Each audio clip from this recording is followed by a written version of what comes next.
हरे कृष्णा। वृंदावन दिव्य आनंद की एक स्थानीय जगह है जहाँ प्रभु कृष्ण और उनके अद्वितीय प्रेम की महिमा हर कदम पर स्पष्ट होती है।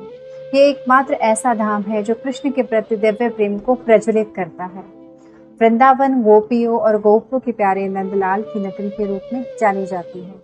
वैसे तो श्रीधाम वृंदावन में 5000 से भी ज्यादा मंदिर हैं, जिसमें श्यामा श्याम विराजते हैं, लेकिन हम इस वीडियो में बात करेंगे वृंदावन धाम के प्रमुख 7 ठाकुरों की, जिनके नाम है श्री बांके बिहारी लाल जी, श्री मदन मोहन जी, श्री राधा रमन जी, श्री राधा वल्लभ जी, श्री राधा गोपीनाथ जी, श्री राधा गोविंद देव जी, श्री जुगल किशोर जी।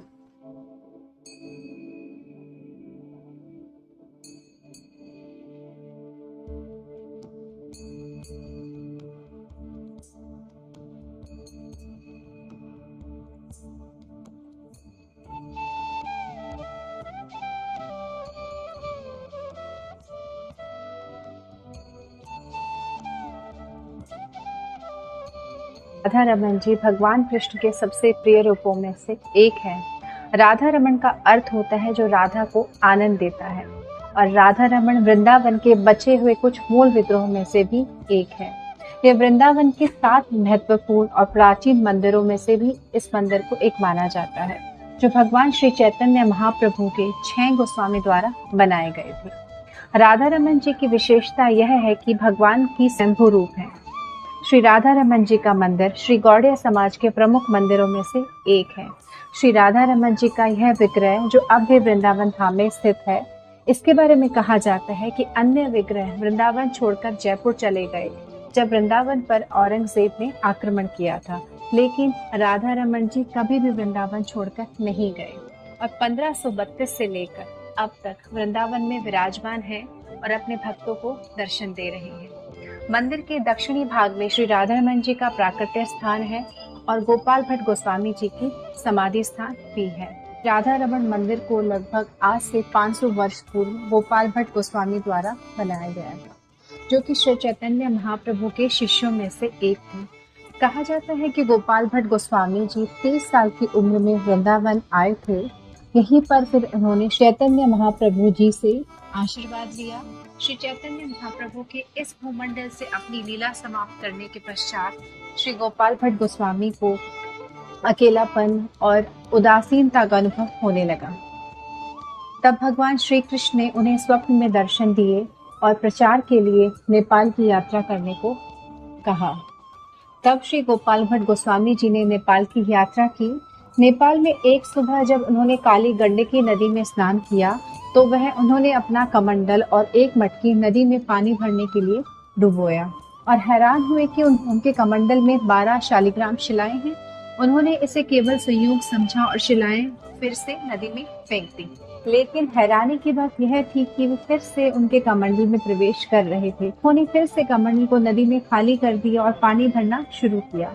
जब उन्होंने फिर से अपने कमंडल को शिलाओं से भरा देखा तो उन्हें बड़ी हैरानी हुई। उन्हें यह समझ में आया कि यह साधारण पत्थर नहीं है और उन्होंने इन्हें अपने बैग में रखकर वृंदावन लौट आए। इन्हें भगवान का वरदान मानते हुए उन्होंने शालिग्राम शिलाओं की पूजा अर्चना शुरू की। लेकिन गोपाल भट्ट गोस्वामी को हमेशा से यह इच्छा थी कि वे भगवान की सेवा करें उस रूप में जिसमें वह उन्हें सुंदर वस्त्र और आभूषण से सजा सके। इसके पश्चात एक बार एक धनी व्यक्ति वृंदावन की यात्रा पर आया और वृंदावन के सभी विग्रह के लिए वह महंगे वस्त्र और आभूषण लेकर आया।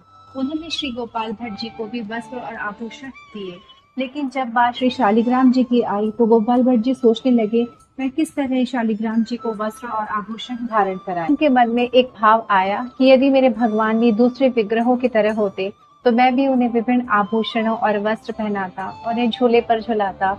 ऐसा सोचते सोचते पूरी रात श्री गोस्वामी जी को नींद नहीं आई। सुबह हुई, जब थोड़ी नींद सोने के बाद उनकी आंखें खुली तो पूरी तरह से आश्चर्यचकित रह गए। भगवान कृष्ण अपनी कृपा और भक्तों के प्रति अपार प्रेम के लिए जाने जाते हैं और एक बार फिर उन्होंने इस बात को साबित कर दिया।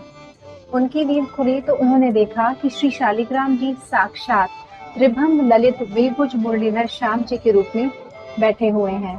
जिस दिन यह सब घटित हुआ वो दिन 1599 विक्रम संवत वैशाख शुक्ल पूर्णिमा का शुभ दिन था।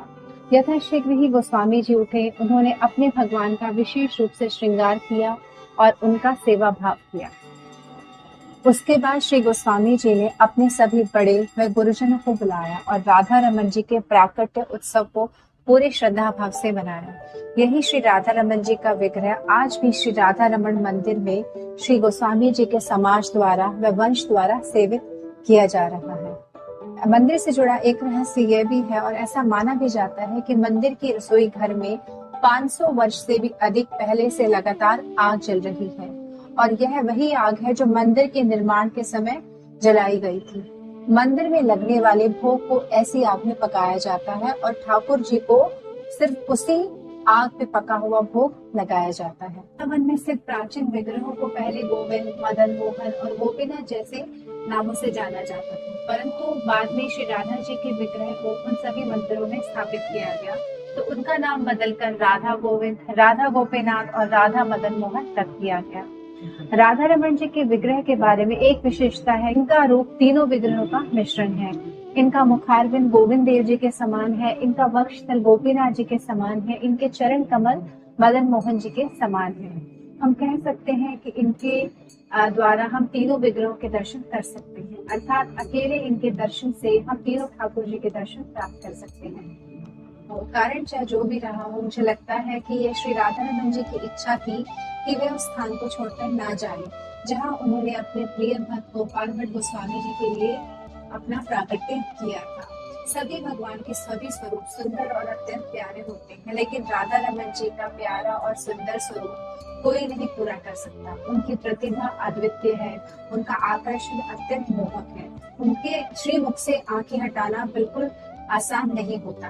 वृंदावन में उनके दिव्य रूप को देखने के लिए जिन भक्तों ने अभी तक उनके दर्शन नहीं किए हैं, मैं आशा करती हूँ वे शीघ्र ही उनकी कृपा से आशा करती हूँ कि आपको श्री राधा रमन जी के दिव्य प्राकट्य और उनके बारे में इस वीडियो के माध्यम से कुछ नया जानने को जरूर मिला होगा।